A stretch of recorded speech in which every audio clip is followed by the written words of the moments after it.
You got your reading glasses out, Berkey. What's up? Feel I need some help with my emotional issues. Really? You got emotions? I thought all you have is a plumage. You don't understand a thing. Oh, really? Try me. Okay, so here in this article, they say you can see a psychologist or a psychiatrist if you have emotional issues. Uh-huh. But my uncle niece said she went to her school counselor. Uh-huh. But then my aunt's friend, cousin, visits a life coach. Uh-huh. So I can't decide who I should go to. Uh-huh. See, all I want is someone to hear me out and understand. Uh-huh. So, So? what should I do? It will be $1,000, Berkey babes.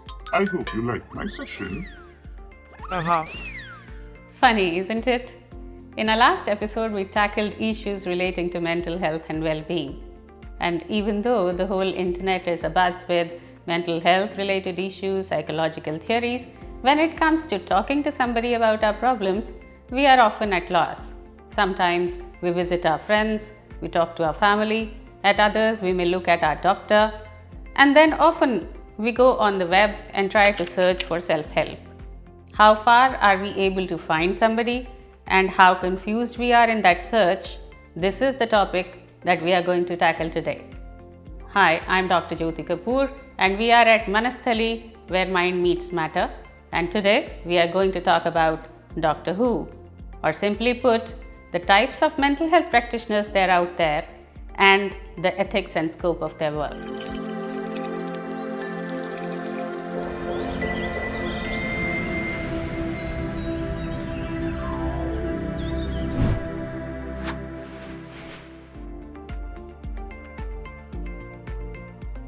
We all want to be happy, and we think that if we get what we want and things are the way we want them to be, we should be happy.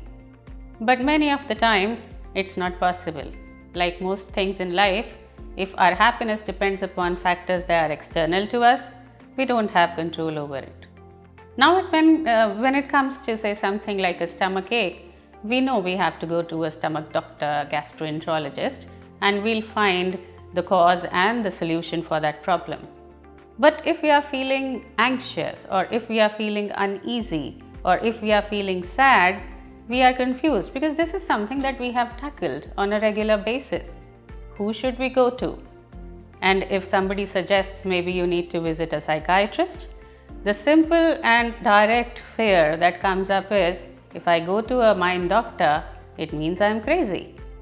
Am I? So who is a psychiatrist?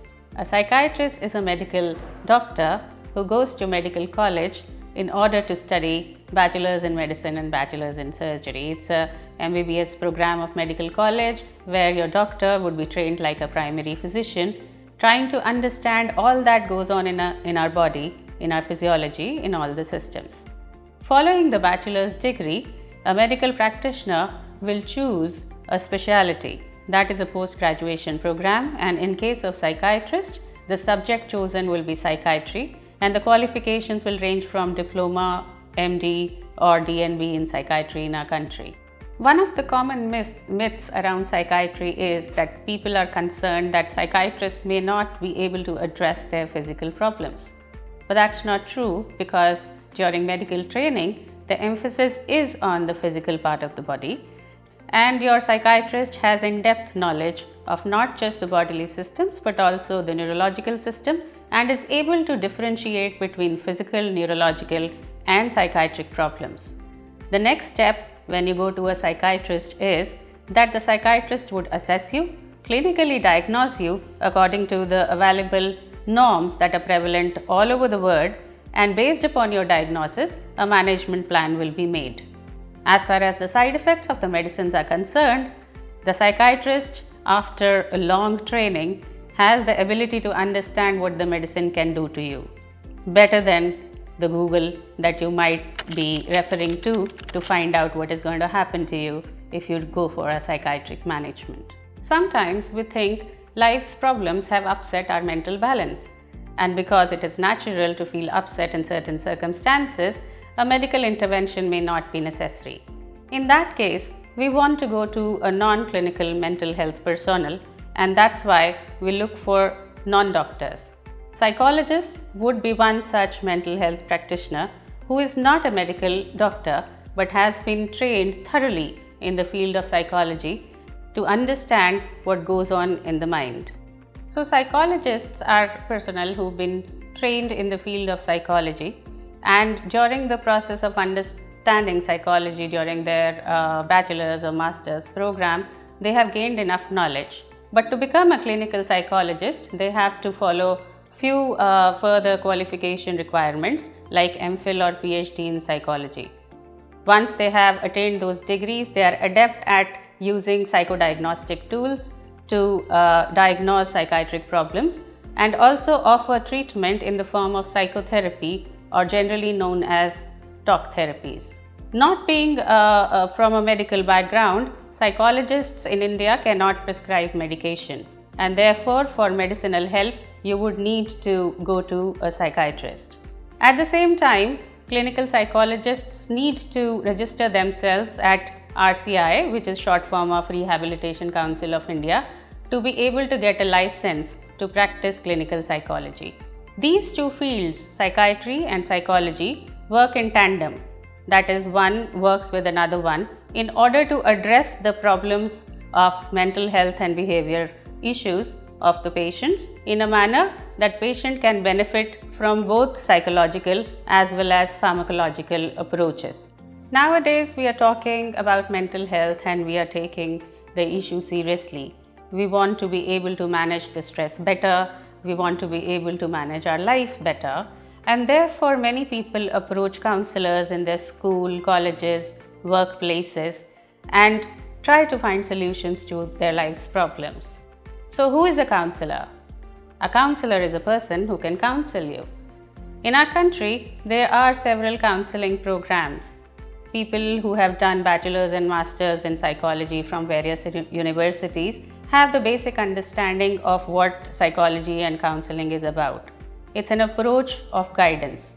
Obviously, it doesn't deal with the clinical aspects of a particular problem, but general life-related issues can be handled by counselors.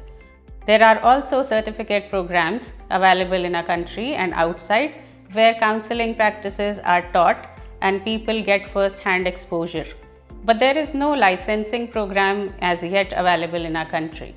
So when you go to a counselor, you may be expecting somebody who has a thorough understanding of psychology and is able to understand your issues and deal with them from a neutral perspective.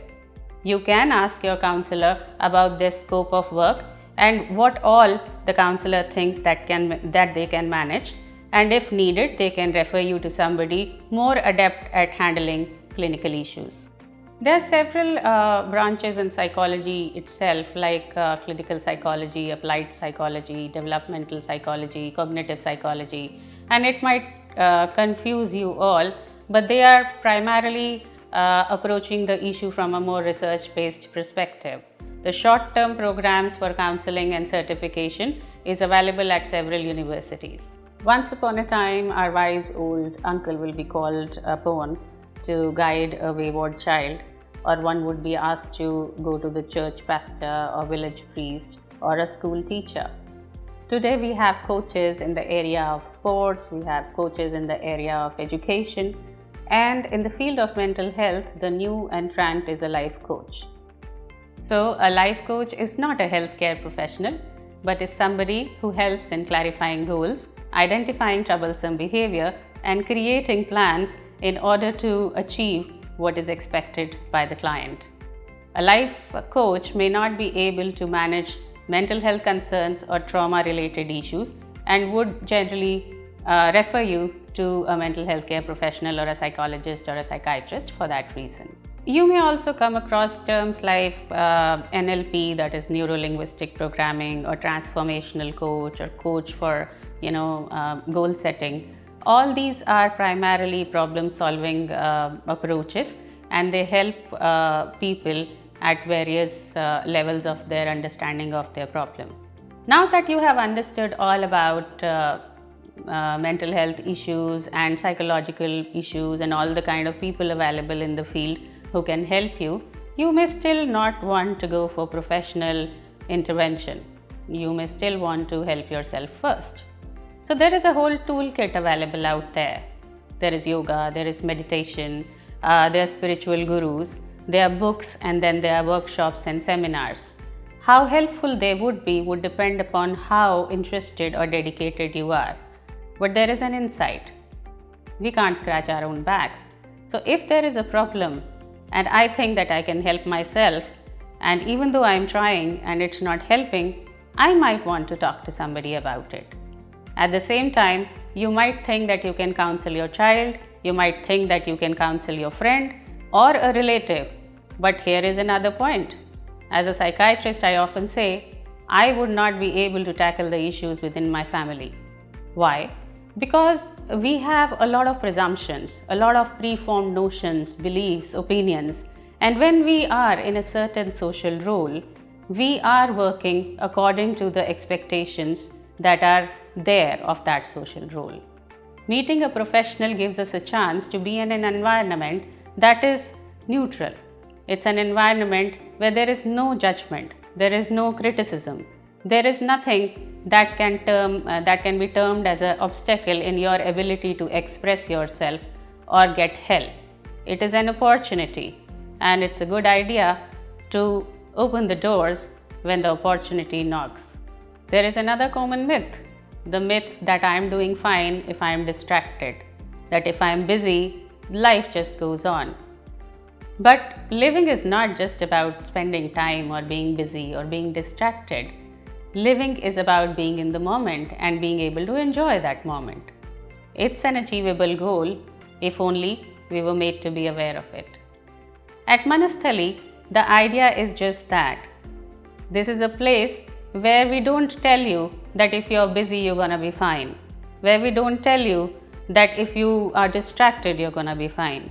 This is a place where we want us all to be able to achieve our potential, be in the moment at this point of time, and be happy and content within it. We at Manasthali are dedicated at the cause of our well-being on all accounts in the moment while we are here, while we are living.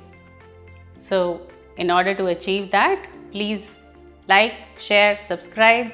Our channel Manasthali, where mind meets matter, will be coming with more episodes, more insights, and more information on how we can lead a full and content life.